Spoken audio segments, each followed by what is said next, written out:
গতকাল আরজিকরে মর্মান্তিক ঘটনা, লিফট বিকল হয়ে মৃত্যুর তদন্তে আজ ফরেনসিক টিম এসেছে আরজিকরে। লিফট বিভ্রাটে আরজিকর হাসপাতালে মৃত্যু হয় গতকাল একজনের। ঘটনাস্থল পরিদর্শনে ফরেনসিক বিশেষজ্ঞরা। সরাসরি কথা বলবো অভিজিতের সঙ্গে। অভিজিৎ, ফরেনসিক টিম এসেছে, আজ কি হচ্ছে এখন?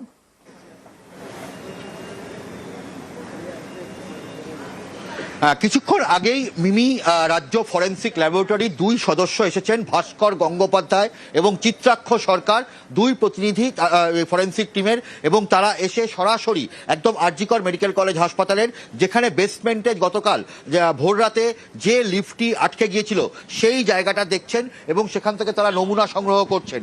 কারণ গতকাল ভোর 4:15 এবং সেই সময় দেখা গিয়েছিল যে ওয়ার্ডের সামনে, অর্থাৎ ওটির সামনে, অপারেশন থিয়েটারের সামনে এই মৃত অরূপ বন্দ্যোপাধ্যায় তার স্ত্রী এবং পুত্রকে নিয়ে গিয়েছিলেন। এবং তারপরে আবার সিসিটিভি ক্যামেরার ফুটেজে দেখা গিয়েছিল 5:12 মিনিটে আহত অবস্থায় তাকে ট্রলি করে ওয়ার্ডে নিয়ে যাওয়া হচ্ছে। এই যে মাঝের সময়টুকু, এটা তদন্তের ক্ষেত্রে সবথেকে বেশি গুরুত্বপূর্ণ, যে এই সময়টুকু অর্থাৎ প্রায় ঘন্টাখানেক সময়, সেই সময়টা এই মৃত অরূপ বন্দ্যোপাধ্যায় তিনি কি অবস্থায় ছিলেন সেই জায়গাটা দেখা হচ্ছে। এবং ফরেন্সিক টিম, রাজ্য ফরেন্সিক ল্যাবরেটরির বিশেষজ্ঞ দল ভাস্কর গঙ্গোপাধ্যায় এবং চিত্রাক্ষ সরকার তারা এখানে এসেছেন এবং তারা এসে কোনো রকম সময় নষ্ট না করে প্রথমেই তারা বেসমেন্টে যান এবং লিফটের যে জায়গাটা সিল করে রাখা হয়েছে সেই জায়গাটিকে তারা পরিদর্শন করছেন এবং সেখানে গিয়ে তারা নমুনা সংগ্রহ করছেন এবং একই সঙ্গে উপস্থিত যে যারা আছেন বা গতকাল যারা ডিউটি রোস্টারে ছিলেন তাদের সঙ্গেও কথা বলা হবে। একই সঙ্গে আজকে টালা থানার যে তদন্তকারী অফিসাররা এবং লালবাজারের যে হোমিসাইড শাখার আধিকারিকরা তারাও পৃথকভাবে তদন্ত করছেন। লালবাজারের হোমিসাইড শাখার আধিকারিকরা তারা গতকাল যে ডিউটি রোস্টার, অর্থাৎ সেই সময় ভোর 4:15 থেকে 5:12 সেই সময়টায় কারা কারা ওই সময় ডিউটিতে ছিলেন সেই গোটা বিষয়টাই নজরে রাখা হচ্ছে এবং সেইখানটা থেকে করে প্রত্যেককে তদন্তের আওতায় রাখা হচ্ছে। সেই সময় যারা গ্রুপ ডি স্টাফ ছিলেন, এমনকি যারা নার্স ছিলেন, যারা চতুর্থ শ্রেণীর কর্মী ছিলেন, চুক্তিভিত্তিক কর্মী ছিলেন, এবং যে চিকিৎসকরা ছিলেন, যে পোস্ট গ্রাজুয়েট ট্রেনি বা হাউস স্টাফের অধীনে এই মৃত অরূপ বন্দ্যোপাধ্যায়ের ছোট শিশু সন্তান ভর্তি হয়েছিলেন, প্রত্যেককে জিজ্ঞাসাবাদ করা হবে এবং তাদের থেকে পুঙ্খানুপুঙ্খভাবে জানতে চাওয়া হবে ঠিক কি ঘটেছিল এই গোটা বিষয়টা। এখনো পর্যন্ত 3 জন লিফটম্যান এবং 2 জন নিরাপত্তা রক্ষী তাদেরকে গ্রেফতার করা হয়েছে। অভিজিৎ, অনেক ধন্যবাদ। আরজিকরে লিফট বিভ্রাটে মৃত্যুতে গ্রেফতার এখনো পর্যন্ত 5 জনকে গ্রেফতার করা হয়েছে। অনিচ্ছাকৃত খুনের মামলা করে তদন্ত শুরু করেছে পুলিশ। 5 জন ইতিমধ্যেই গ্রেফতার, আর এখন ফরেন্সিক টিম এসেছে। 2 সদস্যের ফরেন্সিক টিম পরীক্ষা করে দেখছে, বিভিন্ন নমুনা সংগ্রহ করছেন ঘটনাস্থল থেকে। পুলিশ তদন্ত করছে এবং ইতিমধ্যে 5 জন গ্রেফতার হয়েছে এই ঘটনায়। অমিতের সঙ্গে কথা বলবো। অমিত, যে 5 জনকে গ্রেফতার করা হয়েছে তারা কারা, তাদের বিরুদ্ধে কি অভিযোগ? 5 জনের মধ্যে 3 জন লিফটম্যান এবং 2 জন নিরাপত্তারক্ষী, এবং নিরাপত্তারক্ষীরা বেসরকারি সমস্ত নিরাপত্তারক্ষী যারা মূলত হাসপাতালের নিরাপত্তা দায়িত্বে ছিলেন। এবং এদের 5 জনেরই ঘটনার দিন রাতে তাদের নাইট ডিউটি ছিলেন বা নাইট শিফটের ডিউটি ছিলেন, এবং এদের বিরুদ্ধে যে অভিযোগ যেটা উঠে আসছে তদন্ত জানাচ্ছেন যে তারা ডিউটি থাকাকালীন ইচ্ছাকৃতভাবে তারা অবহেলা করেছেন এবং দায়িত্ব এবং কর্তব্য তারা পালন করেননি। সেই কারণেই তাদেরকে গ্রেফতার করা হয়েছে। তাদের যেটি করণীয় ছিল তৎক্ষণাৎ অরূপ বন্দ্যোপাধ্যায়কে উদ্ধার করা, এই কাজটা কিন্তু তাদের করতে হতো, কিন্তু তারা সেটা করেননি, অবহেলা করেছেন এবং ইচ্ছাকৃতভাবে তারা অবহেলা করেছেন এবং তারা দায়িত্ব পালন করেননি।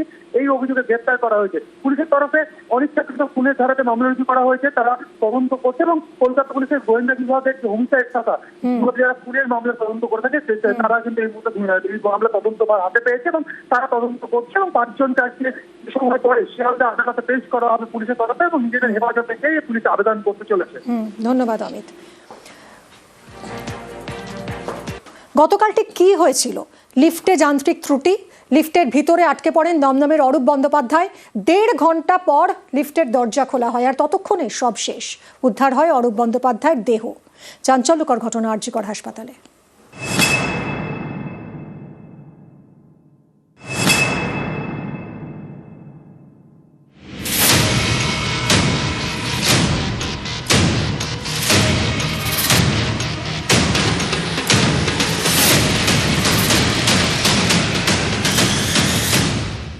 দমদম নাগেরবাজারের বাসিন্দা অরূপ বন্দ্যোপাধ্যায়। বৃহস্পতিবার রাতে তার বছর 5-এর ছেলের হাত ভাঙে। রাত 12টা নাগাদ ছেলেকে নিয়ে তিনি আরজিকর হাসপাতালে যান, সঙ্গে ছিলেন স্ত্রী। হাসপাতালে যাওয়ার পরেই বিপত্তি। ট্রমা কেয়ার সেন্টারে লিফটে আটকে পড়েন অরূপ, সেখান থেকেই তার দেহ উদ্ধার হয়। তার ছেলের হাত ভেঙেছে, ট্রিটমেন্ট করতে ও সুস্থ, লিফটেই ওর ওয়াইফের সঙ্গে ছিল, তারপরে লিফটটা খুললেই বেঁচে যেত, লিফট আটকে গেছিল। কোনো লোকও নেই, না লোকও নেই, কেউ নেই, না কোনো লিফটার নেই, কেউ নেই, কোনো সিকিউরিটি নেই, কিচ্ছু নেই, নালে বেঁচে যেত। পরিবারের অভিযোগ, ট্রমা কেয়ার সেন্টারে নিয়ে যাওয়ার পরে সেখানে 2 ঘন্টার বেশি সময় ধরে বসিয়ে রাখা হয়। রাত 3টে নাগাদ ছেলেকে নিয়ে লিফটে করে 4তলার টয়লেটে যান অরূপ এবং তার স্ত্রী। অভিযোগ, 4তলায় লিফটের দরজা খোলেনি, লিফট ওঠানামা করতে থাকে। 2তলায় লিফট থামে, দরজা খোলে। স্ত্রী এবং ছেলে লিফট থেকে বেরোতে পারলেও অরূপ পারেননি। লিফটের দরজা একটু ফাঁকা হতেই তিনি হাত দিয়ে টেনে খোলার চেষ্টা করেন, কিন্তু পারেননি। লিফটে দরজায় হাত আটকে যায়। সেই অবস্থাতেই লিফট চলতে শুরু করে, বেসমেন্টে গিয়ে আটকে যায়। 1.5 ঘন্টা পরে যখন লিফটের দরজা খোলা হয় তখন সব শেষ, উদ্ধার হয় দেহ। আমার ভাইপো প্রচন্ড চিৎকার করেছে, কিন্তু আমার দাদার চিৎকার আমি আর শুনতে পাইনি। লিফট খুলে বললাম অন্তত সিঁড়ি দিন একটা, ওরা উপরে উঠে আসুক। কেউ কোনো সাড়া দিল না। র্যাফ এসছিল, পুলিশ ছিল, আমি অনেক বলেছি, কেউ না। আমরা সবাই মিলে চিৎকার করি। I'm making a complaint. They should be behind the bar and I have requested. They could have saved my son. They have not done it. Private security লোক দাঁড়িয়ে ছিল, ক্যালকাটা পুলিশের হোমগার্ড পুলিশ দাঁড়িয়ে ছিল, আরো অনেকে দাঁড়িয়ে ছিল। যে ওই লিফটটা উঠছে নামছে, ওর বডি আটকে গেছে, ইমিডিয়েট এটা খোলার ব্যবস্থা করুন। ওরা বলছে পিডব্লিউডির কাছে চাবি, গেট যদি ভেঙে দিত তাহলে কিন্তু কোনো অসুবিধা হতো না, কিচ্ছু করলো না। আমার ছেলে চলে গেছে। লিফটের ভিতর কিরকম মর্মান্তিক ভাবে মৃত্যু হয়েছে তা ময়নাতদন্তের প্রাথমিক রিপোর্টে স্পষ্ট। সেখানে বলা হয়েছে, মৃতের শরীরের একাধিক জায়গায় আঘাতের চিহ্ন, পাঁজরের হাড় ভেঙে টুকরো টুকরো হয়ে গিয়েছে, ফুসফুসেও আঘাতের চিহ্ন, হার্ট এবং মাথায় গুরুতর আঘাত লেগেছে, আঙুলের হাড় ভেঙে টুকরো টুকরো হয়ে গিয়েছে, কিডনি ফেটে গিয়েছে।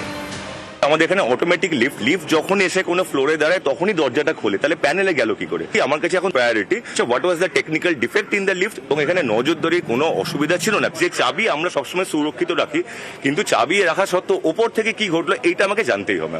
ট্রমা কেয়ার বিল্ডিং এর যে লিফট ঘিরে এত কাণ্ড, সেটাতে বেশ কয়েকদিন ধরেই সমস্যা বলে অভিযোগ। আগে থাকতে খারাপ ছিল, কম বেশি আমরা সেটাও জেনেছি। কালকে আমি সকালে যখন উঠেছি তখন শুনলাম যে লিফটটা খারাপ আছে। না না না না, মানে খারাপ হওয়ার পরও কোনো লিফট না না, কেউ ছিলই না, না কেউ থাকে না। আপনাদেরকে অপারেট করে যেতে হয়? হ্যাঁ, আমাদেরকে অপারেট করে যেতে হয়, কেউ কোনো পরিষেবা নেয়নি। হ্যাঁ, আমার খারাপ হওয়ার পরেও তো আমরা যাওয়া আসা করেছি। হ্যাঁ, নিজেরা যাতায়াত করেছি। এমন হয়েছে যে কিছুটা উঠেছে নেমেছে? হ্যাঁ, এরকম হয়েছে। দরজা 16 খুলছিল, ঠিক আছে, দরজা অনেক খুলছিল সময় না, আটকে যাচ্ছে, আটকে খুলছে যাচ্ছিল। না। কবে দেখলে এটা? এটা কালকে, মানে সেই ফ্লোরে যেত কিন্তু দরজাটা 16 খুলতো। এটা এই যে কমপ্লেনটা কি তুমি কাউকে করেছিলে যেরকম হচ্ছে? কোনো লিফট ফ্যান ছিল? না না, দরজা আটকে তো মাঝে মাঝে। হ্যাঁ। নিউজ 18 বাংলা। আবারও সেই আরজিকর, এবার আরজিকর হাসপাতালের লিফটে আটকে মৃত্যু। এই নিয়ে ভোটের বাংলায় হাওয়া গরম। রিপেয়ারিং করা লিফট ইচ্ছা করে মেরে দিয়েছে, ইমিডিয়েট খুনের মামলা রুজু করা উচিত। প্রত্যক্ষ খুনের জন্য দায়ী আরজিকরের সুপার, স্বাস্থ্য দপ্তর, স্বাস্থ্য সচিব এবং স্বাস্থ্যমন্ত্রী অলসো। যে ঘটনা ঘটেছে নিশ্চয়ই যান্ত্রিক ত্রুটি, কিন্তু অনভিপ্রেত, একদম অনভিপ্রেত। কিন্তু এটা নিয়ে যদি বিজেপি রাজনীতি করতে আসে তাহলে তাদের আগে কৈফিয়ত দিতে হবে ওড়িশায় কি করে 10 জন আইসিসিউতে মারা গেল। বৃহস্পতিবার গভীর রাত আরজিকর হাসপাতালের লিফটে আটকে প্রাণ যায় দমদমের অরূপ বন্দ্যোপাধ্যায়ের।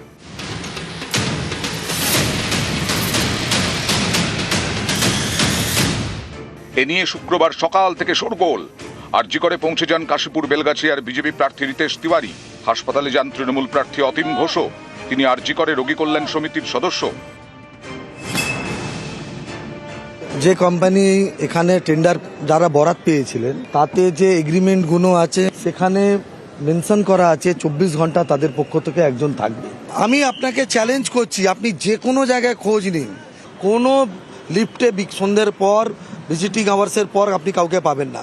অধিকাংশ নিয়োগ হচ্ছে পলিটিক্যাল মোটিভেটেড নিয়োগ, সেই কারণে তারা যখন থাকেন তখন তারা সার্ভিস প্রোভাইড করেন।